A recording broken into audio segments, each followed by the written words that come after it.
萧小，这些仇我会一笔一笔的。 Halo semua, di video ini, admin akan melanjutkan alur cerita yang kemarin, yang dimana Xiaoyan telah masuk ke Jiama, dan meratakan antek-antek pasukan Sekte Mistik Cloud di gerbang Jengui, dan setelah melewati gerbang Jengui, akhirnya Xiaoyan pun dia melanjutkan lagi perjalanannya menuju klan Mid-Air, karena Xiaoyan mendapatkan informasi bahwa Sekte Mistik Cloud akan menyerang klan Mid-Air, dengan serentak Xiaoyan menyuruh pasukannya untuk menuju klan Mid-Air. Kemudian cerita pun berpindah ke istana Sekte Mistik Cloud. Terlihat ada beberapa orang yang sedang melakukan rapat bansos. Di situ juga terlihat ternyata ada Yun San dan para antek-anteknya. Mereka pun membicarakan Yun Pan, yang diperintahkan untuk menyerang gerbang Jengui sebelumnya. Mereka tidak mengetahui bahwa Yun Pan telah tewas oleh Xiaoyan Sang Matic Glory. Yun San pun bertanya apakah sudah ada kabar tentang Yun Pan. Namun salah satu ketua berkata mohon maaf, Yun Pan belum memberikan kabar terbaru. Sepertinya dia masih berusaha untuk menguasai gerbang Jengui.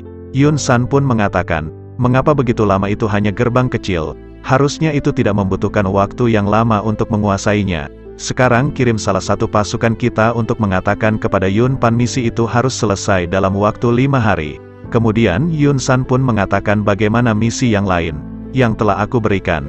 Salah satu ketua pun mengatakan misi kedua pun telah dilakukan. Kita telah merekrut banyak pasukan untuk menyerang klan Mid-Air. Namun dalam penyerangan ini sepertinya akan sangat sulit, karena ada Hai Bodong yang ada di tingkat Do Huang yang ada di klan Mid-Air.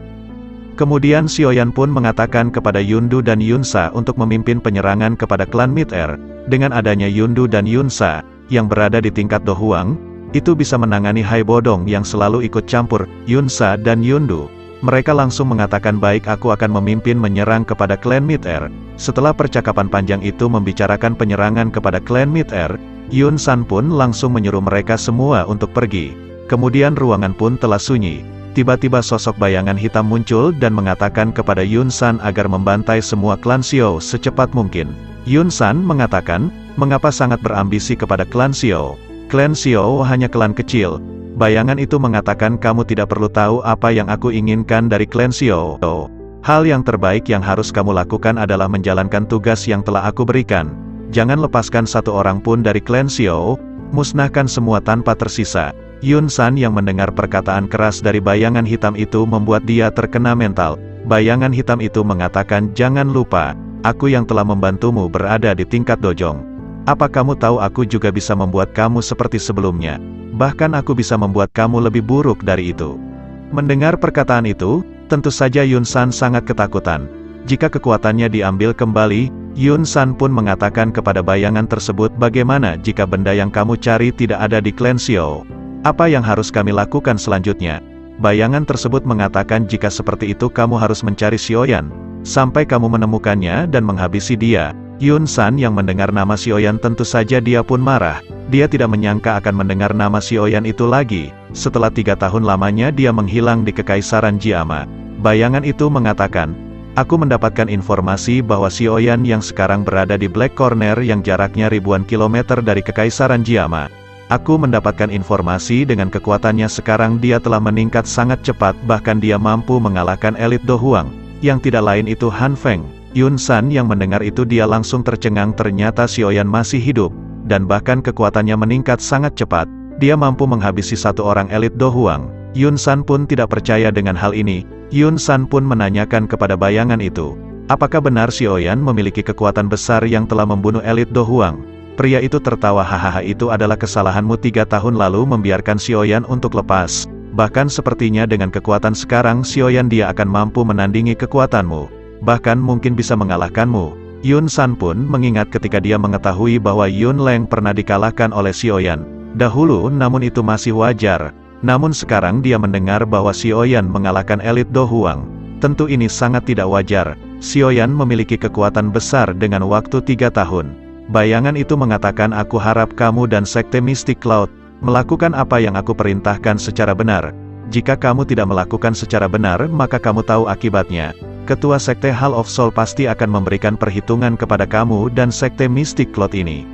Mendengar ancaman dari bayangan hitam itu, tentang Ketua Sekte Hall of Soul tentu saja Yun San pun dia ketar-ketir dalam hatinya. Kemudian setelah itu cerita pun berpindah kepada klan Mid-Air, yang sedang berkumpul.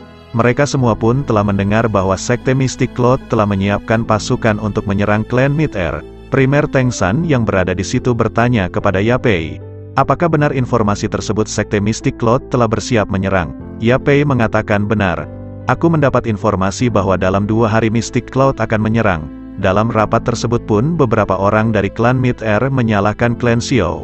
Karena ini semua akibat klan Xiao, Sekte Mystic Cloud menyerang klan Mid-Air. Primer Teng San yang mendengar hal tersebut dia pun terdiam tidak berkata-kata karena ini adalah bahaya besar bagi klan Mid-Air. Dan dalam ruangan tersebut, Xiaoding pun mengatakan, mungkin jika kita tidak melindungi klan Xiao ini memang tidak akan terjadi. Sepertinya lebih baik, kita menyerahkan beberapa orang klan Xiao kepada mereka, agar pertumpahan darah lebih besar tidak terjadi, dan kita lindungi sebagian, karena klan Xiao harus tetap ada. Primer Teng San yang mendengar itu sedikit marah. Dia mengatakan bagaimanapun aku akan melindungi sampai titik darah penghabisan untuk melindungi klan Xiao, walaupun itu semua harus mengorbankan nyawaku. Setelah banyak orang berbicara, Hai Bodong dia membuka suara. Apakah kalian tahu sebenarnya tujuan Yun San itu adalah menguasai kekaisaran Jiama ini? Mungkin ini semua kebetulan dan kesempatan bagus untuk menyerang klan Mid-Air, dan memiliki alasan untuk berdalih. Sekarang tidak ada yang bisa kita lakukan. Yang bisa kita lakukan yaitu kita berperang melawan Sekte Mystic Cloud untuk mempertahankan klan Mid-Air. Namun di tengah perbincangan tersebut tiba-tiba ledakan besar pun terdengar di atas langit, yang ternyata para pasukan Sekte Mystic Cloud yang sebelumnya diperintahkan Yun San telah sampai kepada klan Mid-Air. Orang-orang yang sedang rapat pun mereka mengetahui itu adalah serangan Mystic Cloud.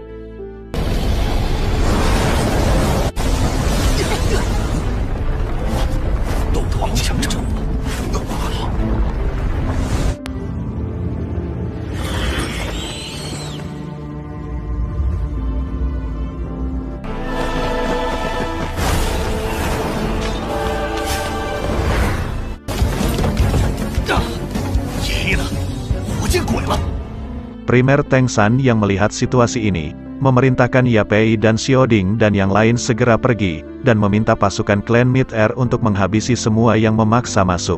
Dan setelah itu Hai Bodong dan Primer Teng San yang melihat Sekte Mystic Cloud telah menyerang, mereka berdua pun langsung segera menuju ke arah serangan. Dan benar saja mereka berdua pun melihat beberapa pasukan berada di atas langit.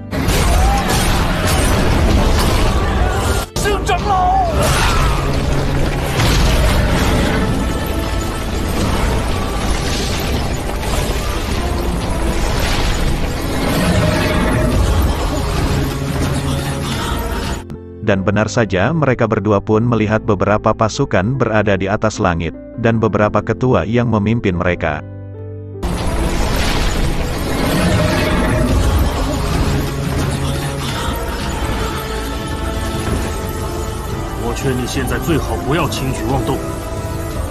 海波东，从现在起，你与你的米特尔家族就是我们云岚宗的敌人。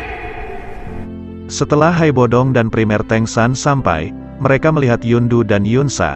Antek-antek Mystic Cloud ternyata sekarang mereka sudah berada di tingkat Do Huang. Hai Bodong dia merasakan ada aura aneh di tubuh mereka. Ini sangat tidak wajar mereka dengan cepat menembus tingkat. Sepertinya Yun San telah melakukan hal sesuatu kepada mereka. Primer Teng San dia juga heran, karena Yundu dan Yunsa dia tahu sebelumnya masih berada di tingkat Doang bintang 4. Namun sekarang mereka telah berada di tingkat Do Huang. Akhirnya peperangan pecah. Hai Bodong dia menghadapi Yundu dan Yunsa yang berada di tingkat Do Huang. Di sisi lain Primer Teng San dia menghadapi dua ketua lain yang berada di tingkat Doang. Akhirnya peperangan besar pun dimulai, yang dilihat oleh semua penduduk dari klan Mid-Air.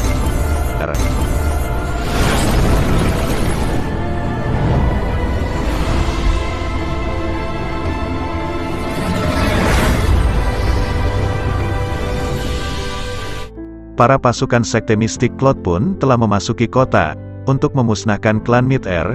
Akhirnya jeritan pertempuran terdengar, terlihat darah pun keluar di mana-mana. Sekarang ibu kota telah dipenuhi oleh orang yang sedang bertempur. Cerita berpindah kepada Jalau dan ketua lain. Terlihat Jalau dan Nalanji mereka pun melihat pertempuran dahsyat ini. Namun mereka pun tidak bisa membantu, karena jika mereka membantu mungkin Yun San akan muncul. Itu akan lebih buruk membuat mereka pun tidak mampu bertindak.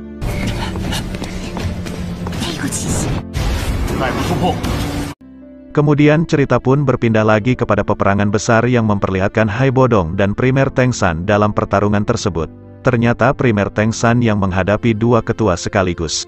Dia pun kewalahan yang pada akhirnya setelah pertempuran panjang Primer Tengsan dia pun berhasil dipentalkan ke bawah tanah. Sekarang hanya tersisa Hai Bodong yang melawan Yun Sa dan Yun Do, yang berada di tingkat Do Huang. Ditambah lagi dua ketua sebelumnya yang telah mengalahkan Premier Tengsan, mereka bergabung dan membuat Hai Bodong harus menghadapi 4 ketua sekaligus.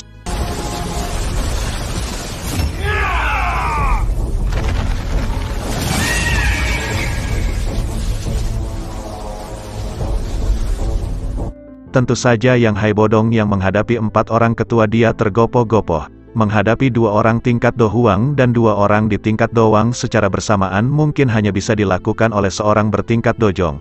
Yang pada akhirnya setelah pertarungan panjang 4 ketua itu menggabungkan serangan dan langsung menghantam Hai Bodong. Dengan seketika Hai Bodong pun dia harus terkapar oleh serangan 4 ketua ini. Sekarang Hai Bodong sudah tidak berdaya di hadapan 4 ketua sekte Mystic Cloth. Jalau dan para ketua yang lain sangat bersedih melihat Hai Bodong yang dihajar oleh sekte Mystic Cloth. Mereka pun bersedih karena mereka tidak bisa membantu Hai Bodong. Sekarang Hai Bodong pun sudah tidak berdaya. Di sisi lain 4 ketua itu dia memanfaatkan ini untuk menghabisi Hai Bodong. Apa yang diperintahkan oleh Yun San. Dengan seketika mereka pun kembali menggabungkan kekuatan dan untuk menyerang Hai Bodong lagi. Mungkin Hai Bodong akan mati jika terkena serangan ini. Dengan seketika serangan itu melesat pada Hai Bodong, namun ketika serangan itu melesat kepada Hai Bodong, tiba-tiba suara guntur terdengar dengan aura kekuatan dahsyat. Dengan seketika serangan tersebut langsung dihancurkan oleh seseorang misterius itu.